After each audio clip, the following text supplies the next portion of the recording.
వర్షం సమస్త జీవకోటికి ప్రాణాధారం. సకాలంలో వానలు కురిస్తేనే పొలాలు పండుతాయి, పశువులకు మేత దొరుకుతుంది.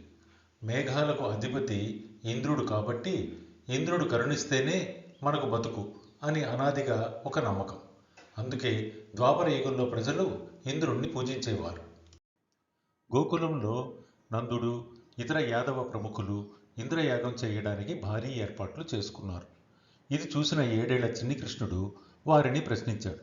తండ్రి, ఈ సన్నాహాలన్నీ ఎవరి కోసం అని అడిగాడు.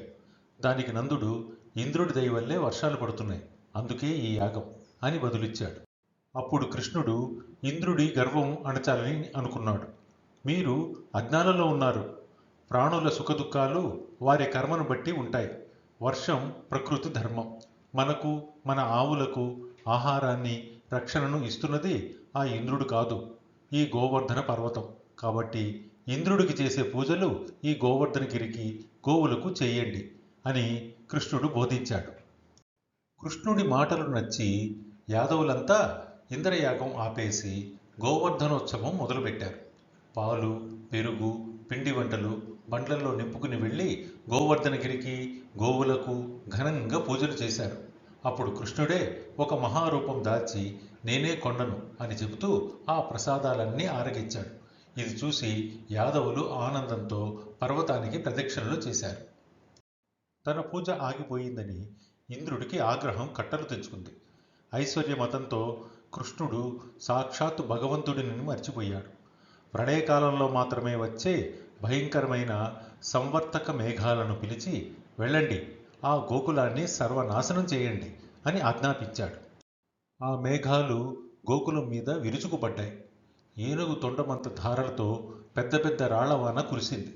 గోకులమంతా సముద్రంలా మారిపోతుంటే ప్రజలు భయంతో వణికిపోయారు. కృష్ణ, నీవే దిక్కు, ఇంద్రుడి కోపం నుంచి మమ్మల్ని కాపాడు అని శరణుజొచ్చారు. అభయమిచ్చిన గోవిందుడు ఆ గోవర్ధన పర్వతాన్ని తన చిటికిన వేలితో అవలీలగా పైకెత్తాడు. ఎవరూ భయపడకండి, ఈ కొండ కిందకు రండి అని పిలిచాడు. ఇంద్రుడు 7 రోజుల పాటు రాళ్లవాన కురిపించినా కృష్ణుడు 7 రోజులు ఆ కొండను గొడుగులా పట్టుకునే ఉన్నాడు. చివరికి ఇంద్రుడి గర్వం ఓడిపోయింది, వాన నిలిచిపోయింది. కృష్ణుడు సాక్షాత్ శ్రీమన్నారాయణుడని గ్రహించిన ఇంద్రుడు సిగ్గుతో తలవంచి కృష్ణుని పాదాలపై పడ్డాడు. కామధేనువు పాలతో, ఐరావతం తెచ్చిన గంగాజలంతో కృష్ణునికి అభిషేకం చేశాడు. కృష్ణుడు ఇంద్రుణ్ణి క్షమించాడు. అప్పటి నుండి ప్రకృతి శాంతించింది, గోకులం సుభిక్షమైంది. అహంకారం ఎంతటి వారికైనా పతనమే, శరణాగతే రక్షణ అని ఈ కథ మనకు చెబుతుంది. నా ప్రజెంటేషన్ నచ్చితే దయచేసి లైక్ చేయండి. ఈ కంటెంట్ మీకు నచ్చితే సబ్స్క్రైబ్ చేసుకోండి. అదేవిధంగా జై శ్రీకృష్ణ అని కమెంట్ చేయండి. నమస్తే.